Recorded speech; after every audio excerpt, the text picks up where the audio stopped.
Hi, my name is Lydia Kasopoulos, and I'm a strategy and emerging technologies advisor with a deep passion for body data tracking and human performance. This set of healthy aging protocol interviews delves into meaningful human connection. I'll be asking people what is meaningful to them in relation to human connection and how they go about cultivating meaningful connection as part of their personal healthy aging protocol. I hope you find this to be of interest. Hi, Ron. Thank you so much for taking the time to speak with me about your healthy aging protocol and what meaningful human connection means to you. Hi, Lydia. I'm glad to be here. Excited to have the conversation with you. Thanks. So if you could please just kind of introduce yourself, what are all the projects you're working on and all of that? Excellent. Well, my name is Ron Ivey, and I am a founder of a company called Rembrandt Collective. And we work with corporations and philanthropies to help them improve and increase their social value creation, creating social impact for their stakeholders. I'm a researcher at the Harvard Human Flourishing Program, focused particularly on social connection and its contribution to well-being, health, mental health, physical health, etc. And then third, I'm a managing director of the Humanity 2.0 Institute, where I'm looking at research on human flourishing and its impact on technology and vice versa. In particular, AI is a big focus right now on this relationship with the human being, human culture, human society, and our individual lives. That's a really wonderful combination, and particularly one for our conversation. I'm very interested in your perspective on this because of all of these different projects that you're a part of. So let's start with your healthy aging protocol. What is it? Yeah, so I think about, there's a lot of talk about lifespan, health span. The way that I think about it is flourish-span. How do I flourish throughout the rest of my life? And the research, intertwines with my life. And I've been thinking a lot about where I'm at in my current, life cycle as a human being. I'm 46, so I'm in the kind of the middle stage of the life. But I'm also in a unique experience as a middle-aged person because we have two little ones in our life. We have a 2-year-old and a 3-month-old. We just had a baby girl, Eloise, a few months ago. So the protocols are, up for grabs these days. Sometimes, one of the big things in the longevity research is on sleep and its impact on our health. That one is out the window the last few days, in particular. But there is a way to keep focused on some of the other elements, healthy eating, working out, etc. The big thing that I've been focusing on lately has been on relationships and maintaining those relationships in the midst of, when you go into a period where we have young kids, especially in this first few months, it's actually a very socially isolating time period because you're just stuck at home. You're dealing with the life of being a parent of young children, and I think you have to be very intentional about nurturing the relationships you do have. For me, that's been a big priority, and I think it's also something that I see a lot in the research is that our relationships are really the driver of our long-term health. In the Harvard Human Flourishing or the Harvard longitudinal study of the longest study of adults, 80-year time period, the greatest determinant of both physical health and mental health is a person's relationships, the quality of their relationships. So for me right now, the practices the practices are really how do I have weekly contact with some of my closest relationships. The other context for me is I'm an expat. I live in Paris. And so some of my closest relationships are back in the United States. And the intentionality there is, how do I have weekly Zoom calls with my family, with my mom in particular, with my kids. And then the second practice that's been really helpful for me in maintaining those long-term relationships has been a weekly call I have with my oldest friends. We talk every Friday for an hour, and it's part just catching up and the normal banter of old friends. But we've also, this happened since COVID. We started this during COVID. It's also an intentional time where we talk about purpose. What is our purpose? How are our relationships? How are we doing at work? Is it aligned? Is work aligned with our sense of vocation? And the cool thing about that is that, when you have 20 years of relationship, they've heard you say some of these things before. They can keep you on track. They can help you think about your purpose in a deeper way. It's been one of the richest things in terms of a protocol or a practice or discipline that I've been doing lately. That's great. And I can't wait to dive into the details of what's meaningful to you and how you go about it. But just to kind of cap off with the healthy aging protocol. So you said you're an expat, you're in Paris. And I know that for you, particularly managing the young kids, for you, working out is really like your life in Paris. And so that's kind of your substitute for workout, but then also about like the tech. Yeah, exactly. I know you've got like tech rules around morning and night that are part of your protocol. Yes. Could you talk about that? Yeah. So the key thing, like you said, like working out was a key thing that I did every day before kids. Now it's, the kids are the workout, especially with 5 flights of stairs. And, we walk to get groceries. We walk the kids to school.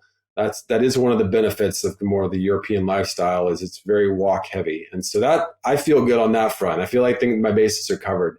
On tech, because I'm working from home and there's not necessarily always clear boundaries, one of the things I've recognized, especially on the sleep front, is a boundary at after 9:30 or after 8:30, no tech in the morning, or before 8:30, no tech in the morning, and then after 9:30 in the evening, no tech, and trying to disconnect and just allow some reflection time.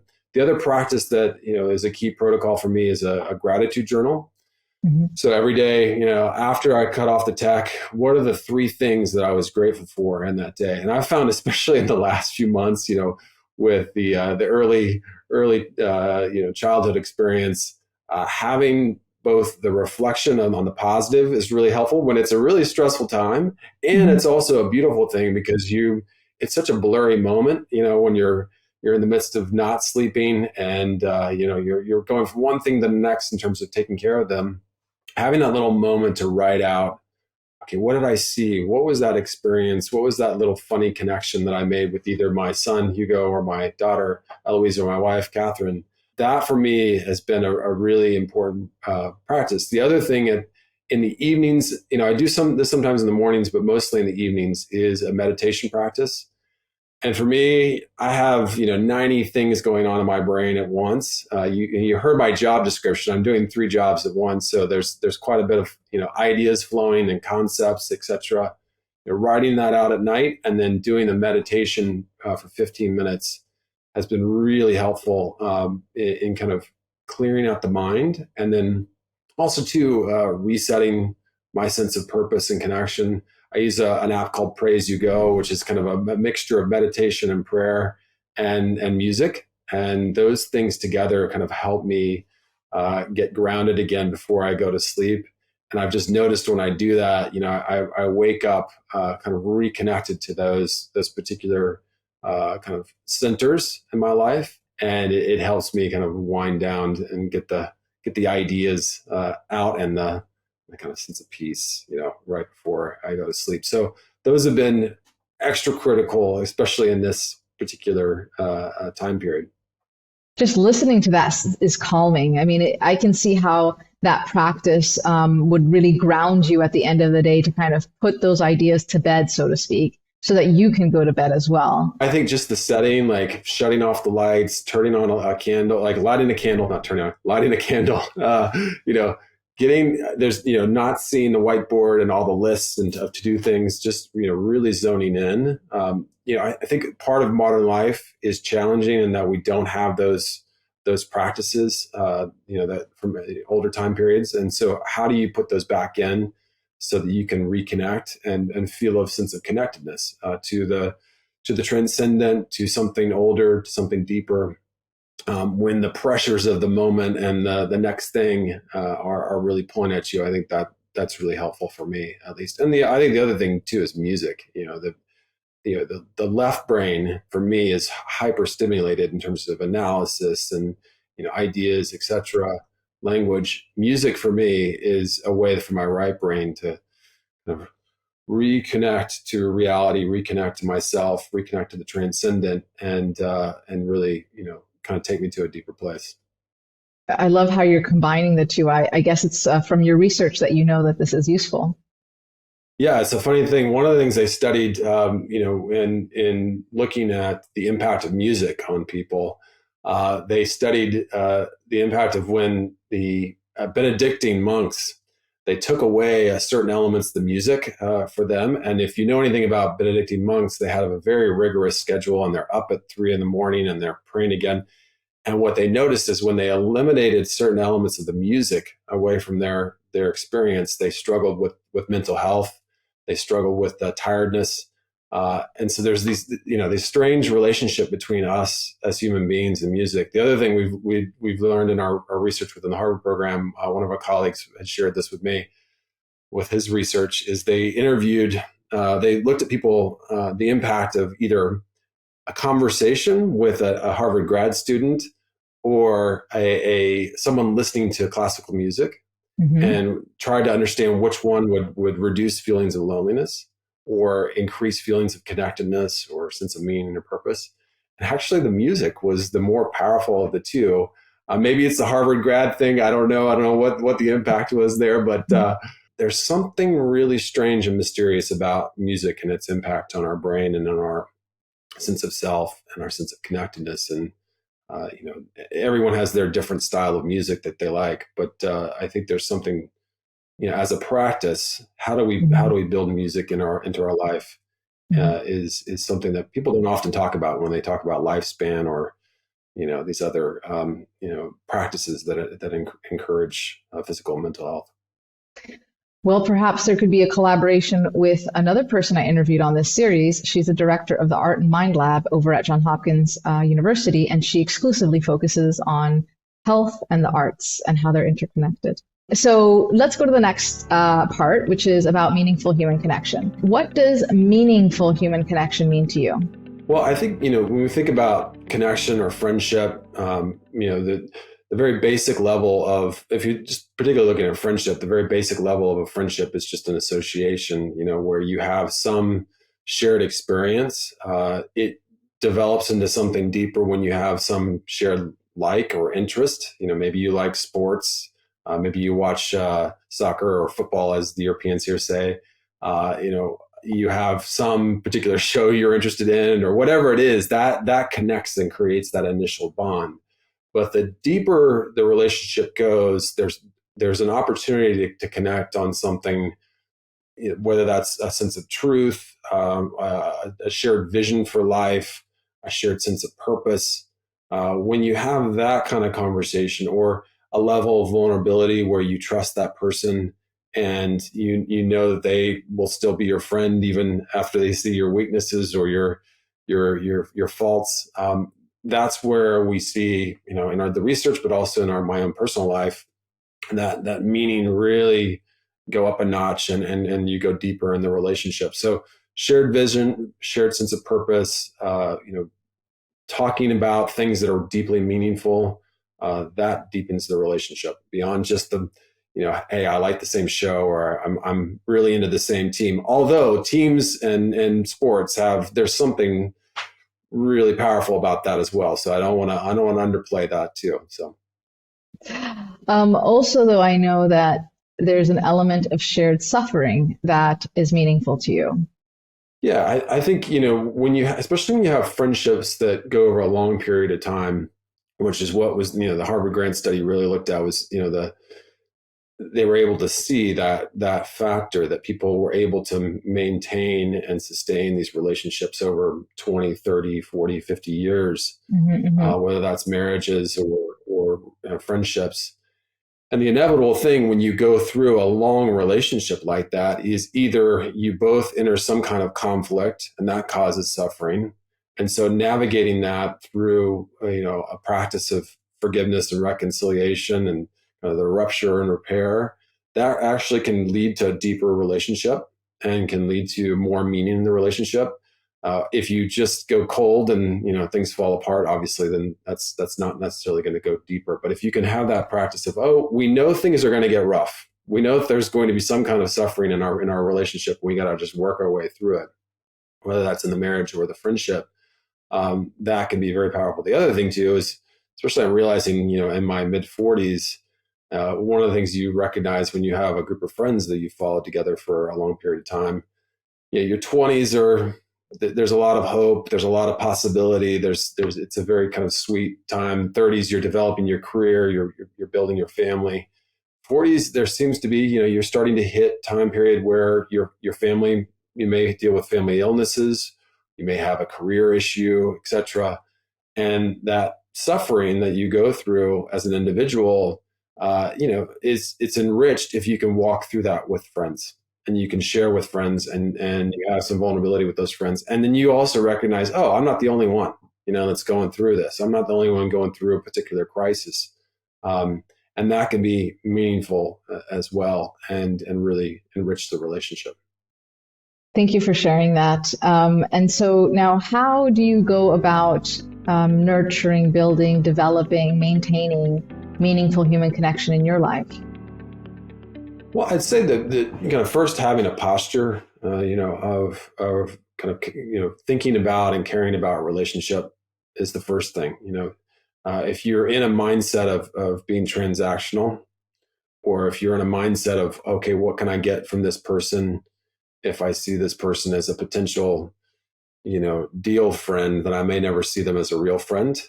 So part of it is just that posture of being concerned about, interested in, aware of the other person, and setting yourself up to be just open to whatever that person reveals in the relationship. So I'd say that's one key thing. I think the other thing is just intentionality in terms of, kind of consistent pursuit of a few people, and kind of regular kind of communication, emails, phone, whatever your medium is to communicate with that person in an intentional way. Once you've built that initial connection, are you having, are you intentional about developing that relationship over a long period of time? Or are you in a kind of reactive mode where you're just kind of connected to hundreds of people online, etc., and you're only getting a centimeter deep or an inch deep in your connection? I mean, you've got to do that for work. That's just the normal thing these days. You got to maintain hundreds of relationships at this point. But how do you take 2 or 3 or 4 or 5 people in your life, and you say, okay, I'm going to invest intentionally in these people, and I'm going to make regular contact with them a key part of my life? It sounds a bit forced, but I feel like you kind of have to do it, especially in our current context where things are moving so fast. And there's also, in our current situation, there's such high levels of mobility. People are moving on a constant basis.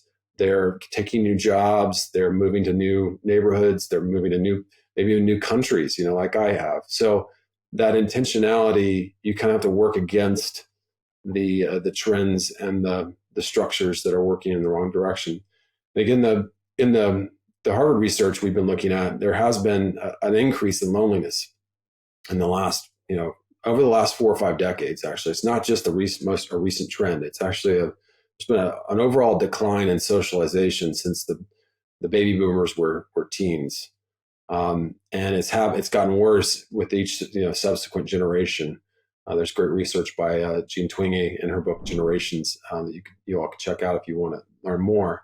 Mm-hmm. So there's certain forces that we're working against, technological forces, economic forces that are very complex and not always easy to understand. But in order to overcome some of those forces, you have to be intentionally, focused on building those relationships. You almost have to think about it like a muscle, and in some ways, on a general level, we've gotten kind of socially flabby. We've let those relational muscles weaken and kind of lose their strength, especially in the last 10 years with social media and with mobile phones. Mm-hmm.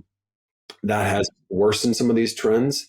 And then, unfortunately, COVID really, sent us in the wrong direction in terms of just general social life and socialization and being able to be connected to people and be with people. So I think you really have to work against the grain if you want to have meaningful relationships. It's not just going to happen to you. It's not going to fall in your lap. You have to have practices. You have to have a certain sense of determination and grit, because just even the scheduling, trying to schedule with friends these days is its own challenge. And that, on that point, I think the other thing that I mentioned in my own practice is, regular times where you're meeting together. Maybe it's a monthly, drinks with your friends, or maybe it's a monthly coffee, or every Sunday you call your parent, whatever. That rhythm, it works against this scheduling nightmare that we all encounter in our relationships. Oh, can you meet then? No, I can't meet then. Can you do then? Oh no, I've got to change. Da da da da da. So I think that's really critical. The other thing I would think about is, are there ways to pursue things together, like reading a book that has real meaning to it, like an older book, or a book that's really interesting, that's a current book that's maybe sparks a deeper and you topic do that. You've got a book club. Yeah. So tell us about the book club. Yeah, so this started actually again through COVID. So there was positive things that came out of COVID on a relational front. People were like just trying to figure out how to navigate through it. And another group of friends, it's not these older friends that I meet with on a Friday, but it was a new group of friends that we got to know each other through more kind of intellectual interests and things that we shared. And one of the friends in that group suggested the idea of reading a book together. And we had, looked at different books, and we looked at, I think David Brooks had a book about the Second Mountain, and, these types of purpose and meaning books. Then someone suggested the idea, well, why don't we actually go a little bit deeper and read an older book like Dante's, Divine Comedy. Wow. Okay. This is going to be a deep dive. And it was really, a rich thing to read together as a group of four friends, partly because, Dante in the book is going through midlife. He's, in that time period, it was 35. It was a little bit younger to go through midlife, but he was exploring some of these questions of, okay, I'm in the woods. I'm lost in the middle of, a dark wood. I'm trying to figure out my way. How do I find my way? Well, he ends up finding a friend, Virgil, who helps him navigate through these kind of transcendent questions about, the purpose of life, etc. And so we read through that together, and it was just a really, rich. So we've been going through each book and going very slowly, because it is a very rich book in terms of the levels of history and philosophy, etc. And I think that particular experience has been really meaningful for me. Yeah, and it fits in line with how you develop meaning in your relationships, this shared kind of interests and pursuits. And this one, what I love about this example is that you are connecting with your friends on this shared book about something that's 500 years ago, feeling exactly kind of the same conundrums. And so that's really nice. And then in terms of overcoming the friction of scheduling, I love how you said like regular meetings are the best way to go about it, because it's all of a sudden like, well, every Friday or every Sunday, we of course do this because that's what we do. And then all of a sudden that's like normal. Right. There's no friction. You actually have that in your life. So could you talk about like how you apply this particular aspect of, overcoming friction in scheduling with scheduled times across the week? I know you do that with family, and you have a group of friends that you do that with as well. Yeah, we do that every Friday, and we're very intentional and committed about it in terms of trying to all be there every Friday. It started out at a bar, probably 15 years ago, at a bar in DC. We don't even remember the name of the bar, but there was a bartender downstairs in the basement. His name was Sharky, was his nickname. So we called it Sharky's, basically, was the group. But we were there every Thursday, deep commitment. Like, you didn't schedule things over that Thursday night. And that, 4 or 5 years of doing that together in DC set a foundation for, okay, once we moved, some of the guys moved to Silicon Valley, worked in startups. Another guy moved to Africa to go work in the impact investment space. I moved to Paris. Once we did that, we thought, okay, that was rich. That was really fun. That was cool. That was great to get that time every week together. And then we ended up, our spouses got to be friends. So then we started setting up time to go on a regular trip together. So every 2 years we'd meet up in California, and one of our friends had secured a house to do that every 2 years, and we took the first few days of every year to be together. And it's the normal thing, friends doing joking around and doing all the goofing around together, playing together, playing golf or whatever. And but there's also was an intentional time of like, all right, what are your goals for the year? What are you thinking about? What are you struggling with in the last year, in your career and your relationships, et cetera? And that like regular commitment, was so powerful in terms of the being together physically, since we're all spread out. And then during COVID, we started the Friday calls as a way to extend that conversation throughout the entire year in a more intentional way. I think that's just a lovely example of how it is possible. But it's also an example of how you can start to build that infrastructure at any moment in time. And that if you have that, you shouldn't throw it away. Like, it's not something you should take for granted and keep up. And for sure. Like you said, there's effort because you all have to fly in from Africa and Europe to go to California. And so that's like a commitment that you're making, and an investment you're continuing to all make together, which I think is a really beautiful story. So the last question I have for you is, we talk about like longevity and health span, and you talk about Flourish-span, which I think is a really cool term I've never heard before.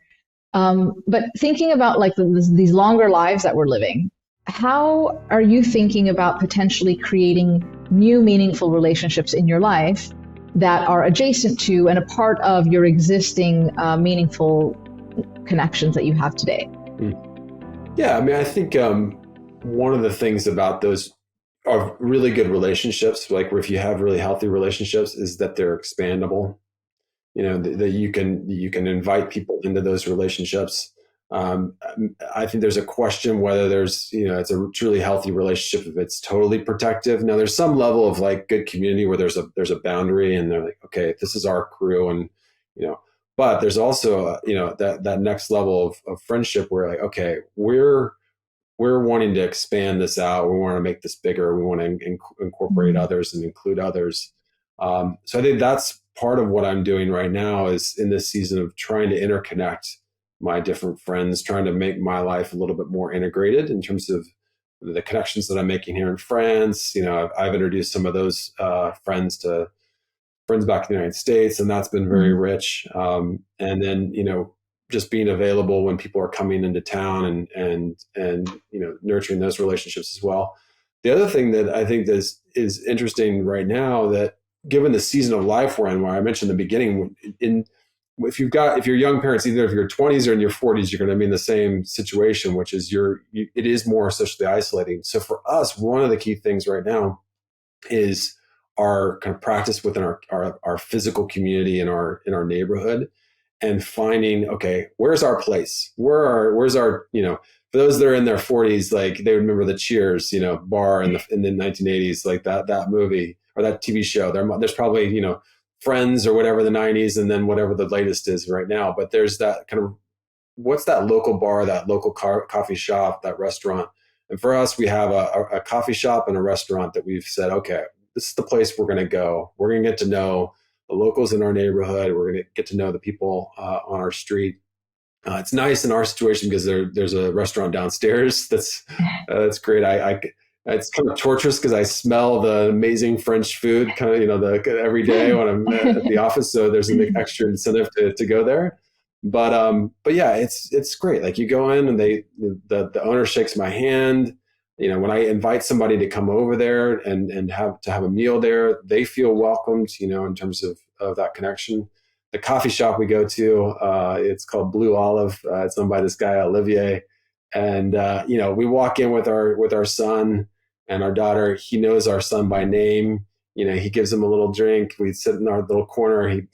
They talk to each other, etc. So that when we don't have the kind of full social life that we did before we had kids, those little interactions make a big difference in terms of sustaining us through what can be it's a challenging time, navigating no sleep.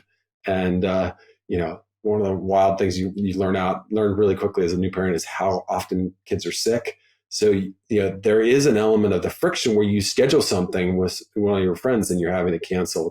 Catherine and I were talking about that yesterday. So it's a little, becoming a regular at a restaurant, coffee place, or bar. Don't underestimate that. I think I had the kind of, personality where I'm always wanted to try something new. Like, let's go try a new restaurant, da, da, da, da. And I've really switched, to saying, okay, how do I go deeper with these particular people? Now that may change, a few years from now, but there's really still to do that. Something lovely about having a civic community in your physical built environment that I think we have forgotten about because of social media and the fast-paced world, and then COVID on top of that. So I love that you're doing that, sure. And it sounds so lovely, and also for the kids to feel welcome as well. Yeah, it's great. Like they feel a sense of belonging in the neighborhood, and then you inevitably see people if you go to the same park on a regular basis, you see the same people at the park, with the kids, and you start to get people's names, like, oh, let's go. So it kind of goes from there, right? And I think there is an element of, we have to be very careful as our digital environments become more and more compelling, which they will be. I mean, if you've seen the latest technology developed by Meta in terms of the metaverse, the interview with Lex Friedman, and going through actually into the metaverse, and that's one of the things I'm researching right now with some of my colleagues is how does that change our connectedness? When we can go into a space like you and I are doing that right now, and it's helped our connection in terms of Zoom. Zoom has been incredibly important for my friendships, Signal, et cetera. Those things have been lifesavers. And yet, as the metaverse gets more powerful and we get pulled further into that, will that change the way that we relate to each other, or will it disincentivize us to have those physical connections? And my theory is, we're embodied human beings. We have a physical body, and there's something really special about meeting in person. And I mean, that's been the key to that group of friends that I have. Like, yeah, the Zoom calls are great, but we do feel there's a kind of a degradation after a while if we don't get in person with each other. So I'd say it's the connectivity is always an opportunity, but it's also a challenge we have to navigate in terms of the digital connections and how that impacts our ability. I mean, I'm positive on tech. I met my colleagues through the Harvard program through Twitter, and then we met on Zoom for a year, during COVID, before I could even go visit them in person, So I'm not a tech pessimist per se. I think we just have to be realistic that we are embodied creatures, and part of connection is that embrace, that just knowing how that person, is in a physical space is really important, and we can't neglect that. And for all of human history, this has never been an issue.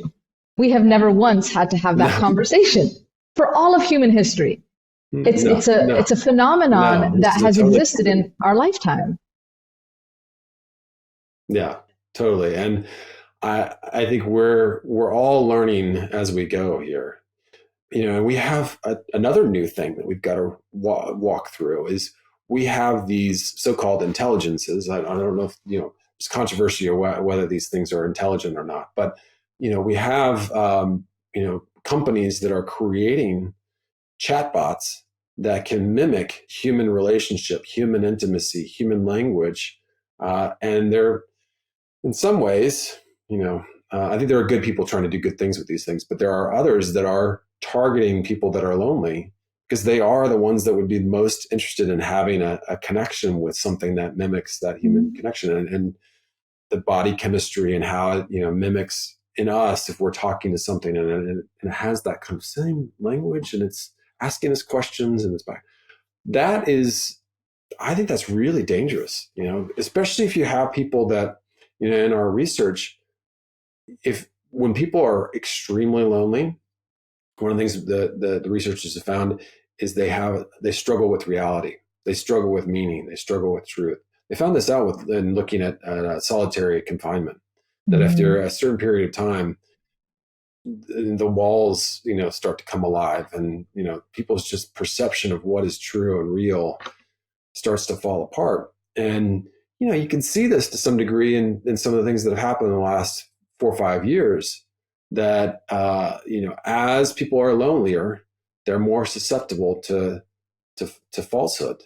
And that becomes dangerous when you have political players that are using that on whatever side.